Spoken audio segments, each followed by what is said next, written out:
Hello friends, आज की इस वीडियो में हम बात करेंगे लॉ ऑफ क्राइम सेकंड से रिलेटेड एमसीक्यू के बारे में। अगर आप हमारे चैनल पर पहली बार आए हैं तो चैनल को सब्सक्राइब जरूर करें और साथ में बेल ऑन कर लें ताकि आने वाली वीडियोस की जानकारी आपको नोटिफिकेशन के माध्यम से मिलती रहे। क्वेश्चन नंबर पहला कहता है कि निम्नलिखित में से किसके बारे में दंड प्रक्रिया संहिता 1973 की धारा 16-19 में प्रावधान किया गया है। तो यहाँ पर आपका ए ऑप्शन सही होगा, महानगर मजिस्ट्रेट।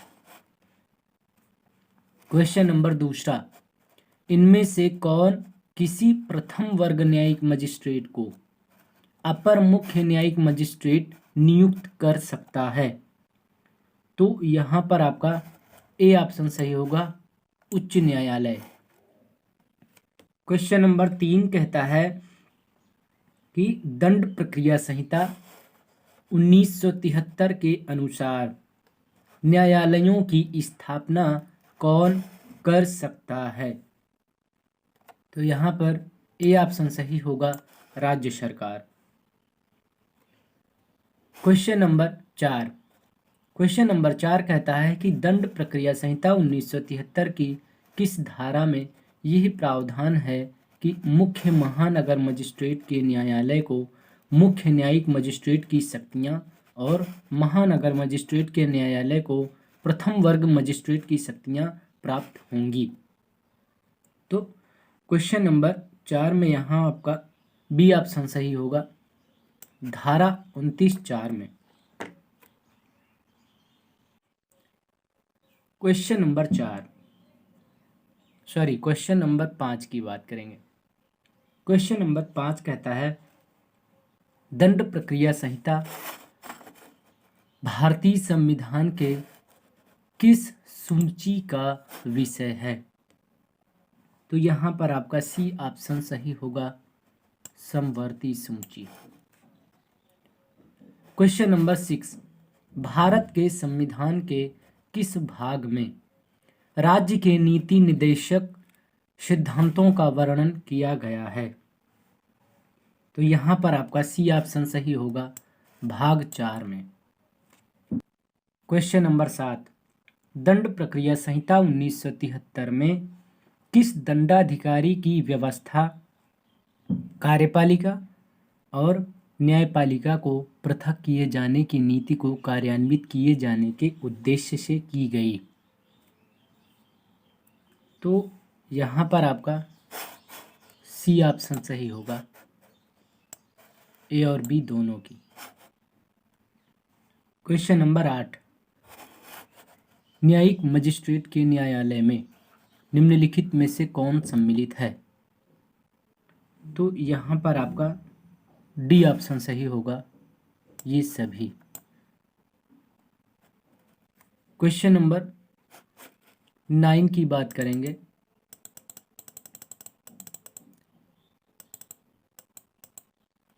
क्वेश्चन नंबर 9 कहता है कि दंड प्रक्रिया संहिता 1973 की किस धारा में विभिन्न प्रकार के दंड न्यायालयों द्वारा दंड देने की शक्ति का वर्णन किया गया है? तो यहाँ पर आपका जो है ए ऑप्शन सही होगा, धारा 28 से 31। और फिर आगे बात करेंगे हम क्वेश्चन नंबर 10 में। 10 में कहता है कि दंड प्रक्रिया संहिता 1973 के अनुसार दंड न्यायालयों द्वारा दंड सदैव किस आधार पर दिया जाता है? तो यहाँ पर आपका डी ऑप्शन सही होगा, ए और बी दोनों आधारों पर। मतलब अपराध की प्रकृति के आधार पर और दूसरा अपराध की गंभीरता के आधार पर। क्वेश्चन नंबर 11 कहता है, मतलब 11 नंबर कहता है कि दंड प्रक्रिया संहिता 1973 कब लागू हुआ? तो यहाँ पर आपका सी ऑप्शन सही होगा, 1 अप्रैल 1974 को। क्वेश्चन नंबर 12 कहता है कि दंड प्रक्रिया संहिता 1973 के किस धारा में न्यायिक मजिस्ट्रेटों के संबंध में प्रावधान है? तो यहाँ पर आपका बी ऑप्शन सही होगा, धारा 11, 12 और 13 में।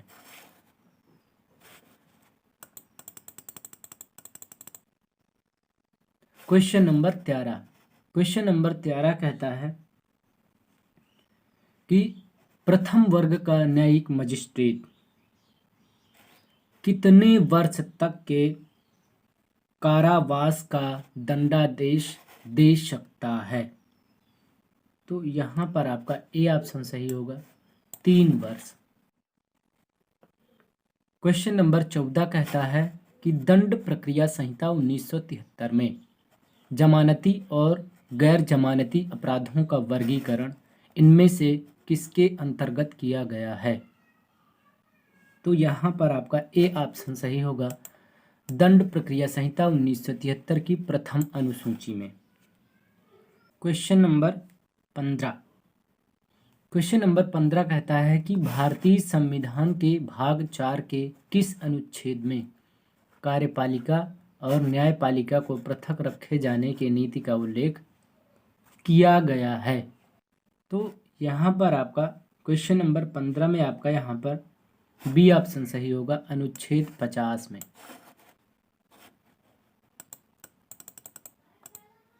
क्वेश्चन नंबर 16 कहता है कि द्वितीय वर्ग का न्यायिक मजिस्ट्रेट कितने वर्ष का कारावास और अर्थदंड लगा सकता है? तो यहाँ पर आपका ए ऑप्शन सही होगा, 1 वर्ष का कारावास या 5,000 रुपये का अर्थदंड या दोनों।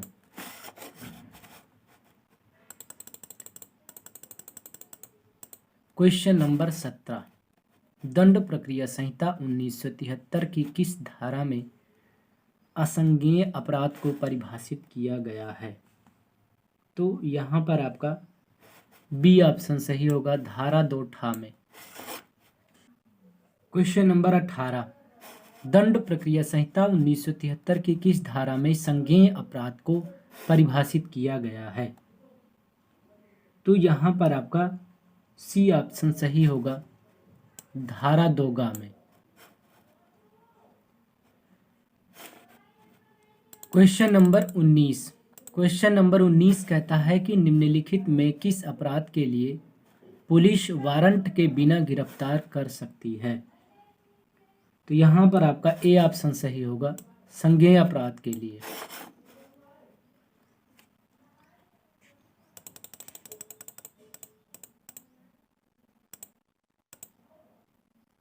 बीस नंबर, निम्नलिखित में से कौन कार्यपालिका मजिस्ट्रेट के न्यायालय में सम्मिलित है? तो यहाँ पर आपका डी ऑप्शन सही होगा, ये सभी। आज के लिए बस इतना ही। अब हम आपसे नेक्स्ट वीडियो में मिलेंगे। बहुत बहुत धन्यवाद।